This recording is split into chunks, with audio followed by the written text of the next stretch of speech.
Hey, and welcome back to episode 6 of World of Horror. I hope you're doing well. This time around, we're going to go through a customized playthrough. That's the wrong one. No, this is the right, yeah. So one of the core ideas behind World of Horror is modularity, allowing you to mix and match various card packs, different content. Simply select card packs that you want to be included and continue by pressing the arrow at the bottom. So we've got like base game, unlockables, the students, the different characters basically, and just different types of things like that. You can if it's got the X on it, that means it's selected. What can and can't be selected. So we're going to continue. So this is the seed. I'm not exactly sure necessarily if the seed is like. I guess it depends on like what events and stuff you're gonna run into, and maybe even what like the actual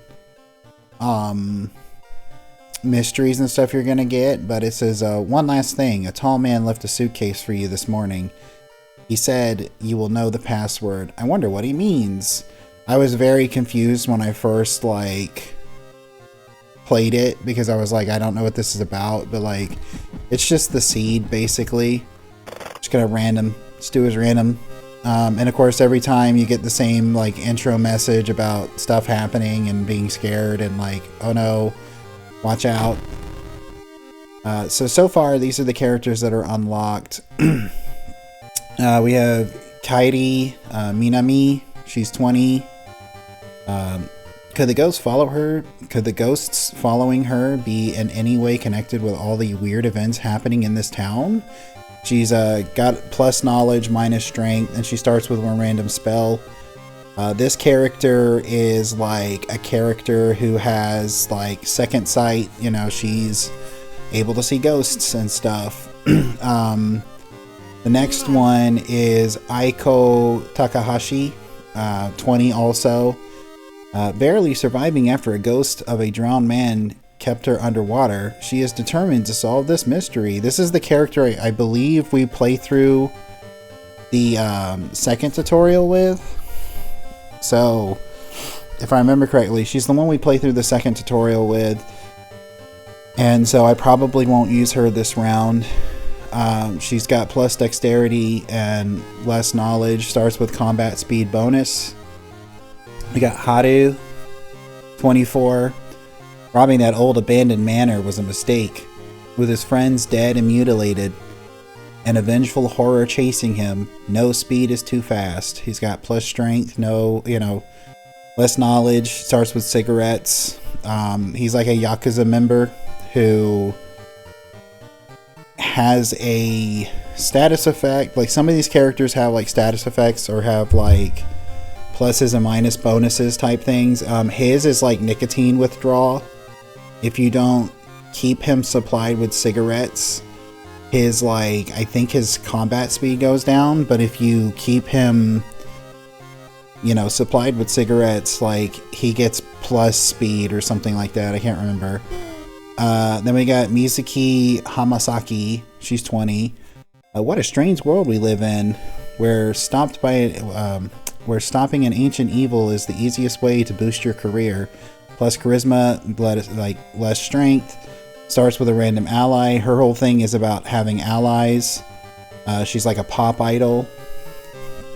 And then the last one is Koji Tagawa, 20. Most of these are in their early 20s. They say a picture's worth 1,000 words. The government won't sweep this one under the rug. Plus perception, minus dexterity. Starts with a camera.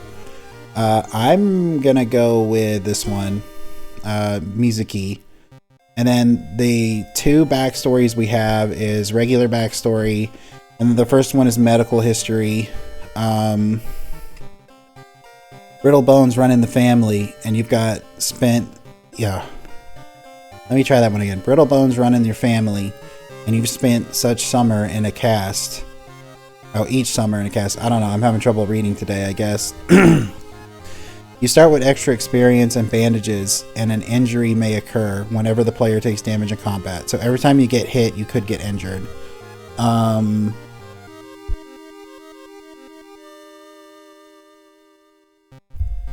to think if I should go do this one with her,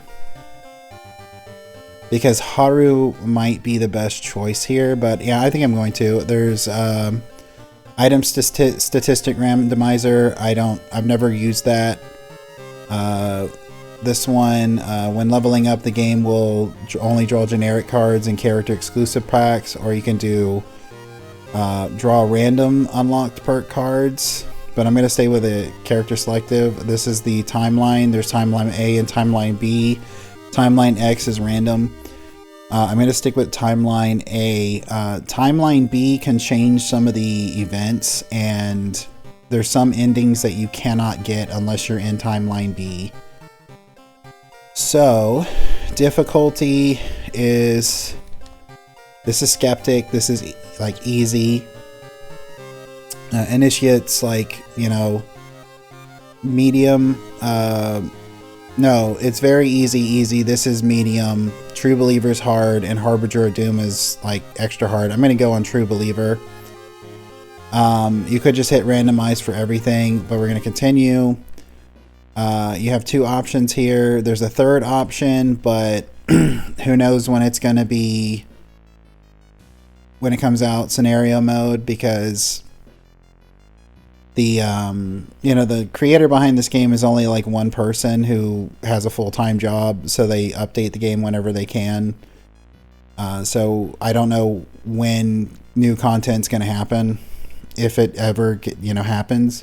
But there's also endless mode, and endless mode is literally just the ability to just do investigations. There are no mysteries. So we're going to go with like classic mode, and then after a campaign with classic mode, I might go through endless mode.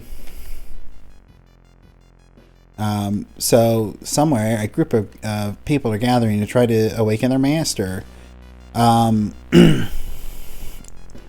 So the one thing about this on this screen is you get to choose which old god you go against. I kind of wish there was just a way to hit it random here, other than just like completely randomizing everything. So we've got this one, Kathak Atorasu, Spider God, and what they do is the terrible Spider God, that person, is once again awakening from its slumber, blinding by its impossibility to satisfy hunger. Blinded by its impossible to satisfy hunger, it has started to tear down the walls of its cocoon prison. Let me clean my glasses right quick. I think a smudge is making it a little difficult. So this one, while I, clean my glasses, what this one does is it makes it where you cannot run away from battle. So every enemy you encounter is a encounter you can't escape. I'm not usually a huge fan of this one because I do rely on running away a lot, so I might go with it. We'll see. This one, Ithotu, the Devouring Fire, the supposed cause of destruction of the library. This supposed cause of destruction for the Library of Alexandria. A perfect black marble statue has been recently discovered and is currently waiting in the Museum of Ul for its long-awaited premiere. Both my character and enemies do like basically more damage or double damage. Oth Yolaz, whatever, the Towering Eye. The Mad God favors astronomers and magicians, granting them its gifts of power that unknowingly brings that guy bloated body closer to and closer to Earth. So casting spells, instead of them, if they cast cost is reason. Instead of it doing more reason or, you know, costing reason, it costs doom instead.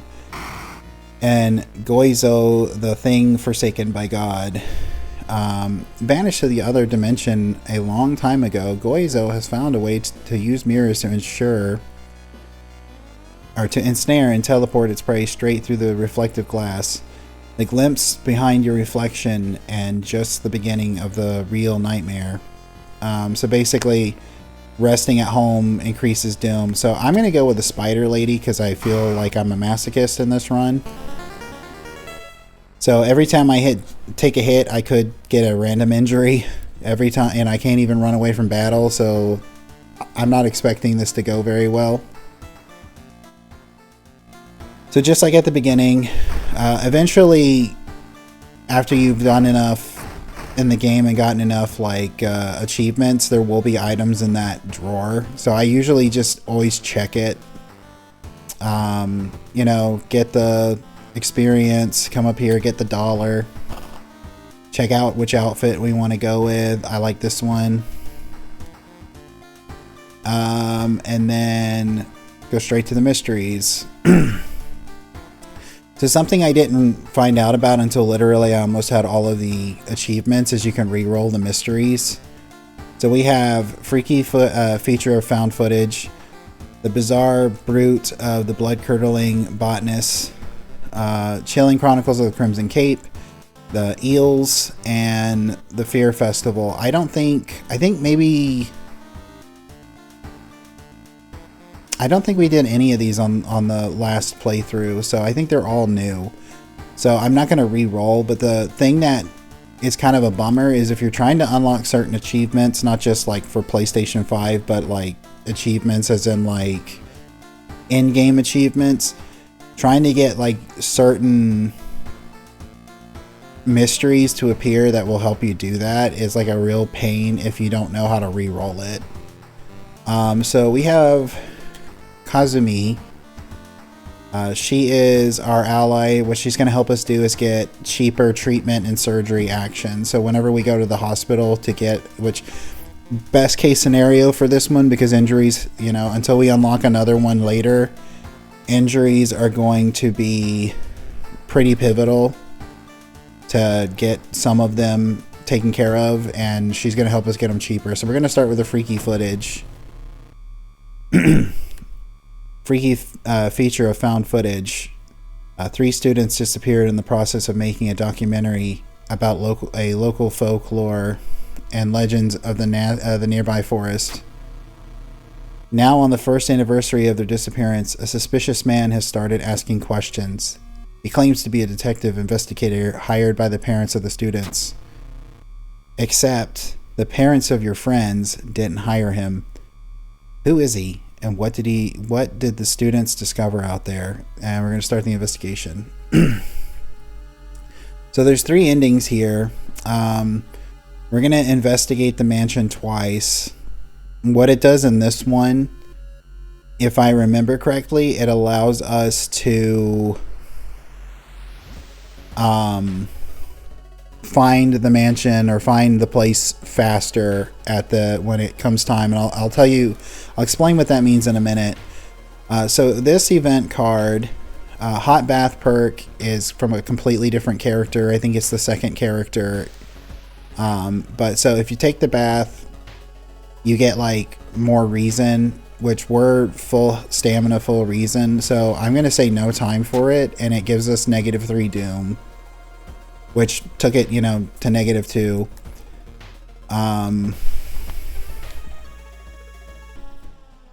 Countless spoons fly out of the cupboard as a ghastly figure materializes in the middle of the room. We got the Rumu ghost. So there's 2 ways we can handle it. We can try and fight, or we can throw money at it, or we can try and do the clap bow thing. I'm gonna try at least 2 times. So clap, bow, bow, clap, clap. It's usually about 5. and I got none of them right. So if I got none of them right, that was what? Clap, bow, bow. Let me look at the logs, because I should just be able to do it in reverse unless it changes every time. So I should be able to do bow, clap, clap, bow, bow. That should work, right? Okay, bow, clap, clap, bow, bow. Bow, clap, clap, bow, bow. Good, awesome. And we unlocked the exorcism.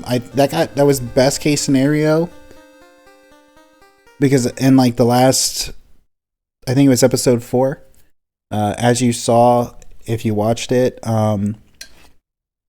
I spent several turns just trying to figure it out, and considering that it told me everything was wrong, it meant just reverse everything.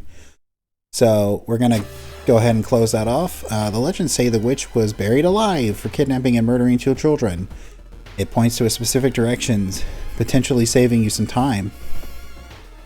Yeah, we got the medical kit here. The medical kit gives you 2 bandages if you use it. I don't know if you can actually use the medical kit itself on injuries, but the batteries are like the band-aids, the bandages are like 2 free heals of like minor injuries. And of course we have the discharge summary. When you get rid of it, you just get 20 experience. Safety in numbers. Why did you sign that contract? Max +1 reason. At the end of the mystery, if you don't have at least 2 followers, you lose 2 reason. So I'm going to just go ahead and try to see if I can get someone to just join my party. Okay, I got 1, 2. I got 2. Okay, so what do they do? Student B, -1 luck. Student F is +1 charisma. I'm gonna get rid of this. Like, do I get? Hang on. Just 1 max reason at the end of the mystery. I'm gonna get rid of this one because I don't need less luck. And then I'm gonna take a look at the hardware store. Honestly, I don't know if I have that item unlocked. So let me go here and get the pills. And I'm going to look at the hardware store one more time. Yeah, here we go. I want to get this can of acid. And I'm going to sell these painkillers to get the can of acid. And what it is it does 7 damage to Eldritch enemies. I think you just use it once. But it's going to be important, and I'll explain later why. So we're going to look at the school. This guy wants, you know, as explained, he wants something for money. So we're just going to, doom meter's low enough, we're just going to do the doom meter. Luckily they didn't steal anything. Perception check, success. They stole your wallet. You quickly grab their arm and they drop it before disappearing into the crowd. +5 experience.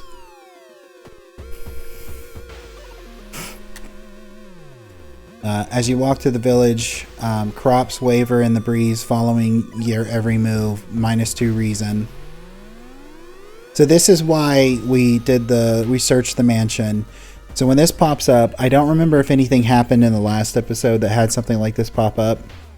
So our destination is randomly under one of these tiles. We don't know which one it is, and I don't know how to figure out which one it is other than to search it. But you see the 3 black squares? Those were 3 places that would have potentially had to be looked at. But since I did the mansion bit, like, they're taken off the table. So we're going to just randomly pick one.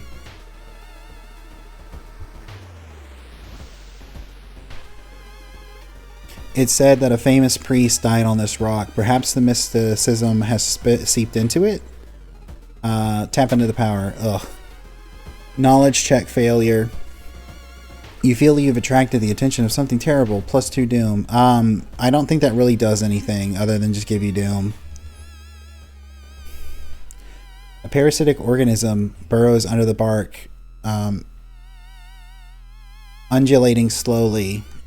Investigate it or need steak knife. I don't have the steak knife. I should have bought the steak knife, but I don't think I'm going to need it. Knowledge success. All nearby trees are connected underground. The main branches leads east. You make a mental note of the to avoid the region.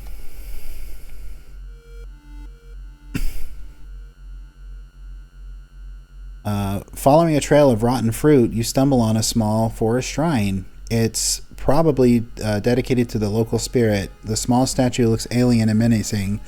We can either destroy it or pray. I'm going to pray. Perception check failure. To your horror, you discover a severed hand behind the statue. So you could get extra experience if you destroy it and it works out. You can get extra money, but, you know.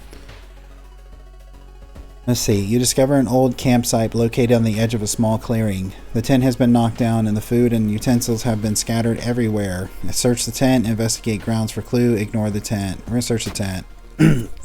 Luck check, success. Yeah, see, getting rid of that chick helped me out. The sleeping bag has been torn to shreds. You find a wallet nearby. There's no ID inside, but you're sure the absence of cash is the least the missing person's owner, like, of their problem. So basically, we just robbed somebody who might be in trouble. Okay. The rumored witch's house seems empty in the basement. However, you find a camera pointed at the large hole in the ground, and on the table next to the camera, you see 3 cassettes, each titled after one of the missing friends. Then you hear a curious sound coming from the hole. If you take the cassettes and run, it's the end. I don't really think there's a penalty for doing that. We're going to peek inside. You kneel down and lean forward to see what's inside the hole. It takes a while to process what you're looking at. It's a gigantic eye staring right at you. Hypnotized, you continue to lean in, feeling weaker and weaker as the gargantuan beast lures you in. So you can lose consciousness, or we can use the acid. You open the can of acid and empty its contents into the well. The house foundation shakes as the massive creature's eye burns. Walls begin to collapse as you pass out from the toxic fumes. You wake up later with the cassettes in your trembling hand. The witch's house is nowhere to be seen. And that's ending A. So that's how you get the first ending. The rewards, we got 30 experience, 15 from the thorough investigation, which I think that's like doing the actual little side quest thing. -2 doom, +1 stamina reason, 1 day pass, 2 reason. As far as I know, there's no content with these tapes. They seemingly broken, but maybe you can find a way to repair them. As far as I know, I haven't been able to find a way to do that. I did a Google search. Apparently it's something that's not quite done anything with, so I'm just going to put them in storage because they're just taking up everything. Okay, so we got parting gift. Letting allies go grants a permanent bonus to one of your stats. Small EXP boost for casting spells, and then outdoorsman +1 luck. I think I'm going to go with outdoorsman. And I'm probably going to just grab some, like a top off of reason. Weird epidemic keeps staff of the hospital busy. Skipping the line costs you more. So I think it means it costs more money to go there. We're gonna grab experience. But I think that's where I'm gonna call the video from here. I appreciate you watching. If you made it to this point in the video, I really appreciate it. And I hope you have a great rest of your day. Bye.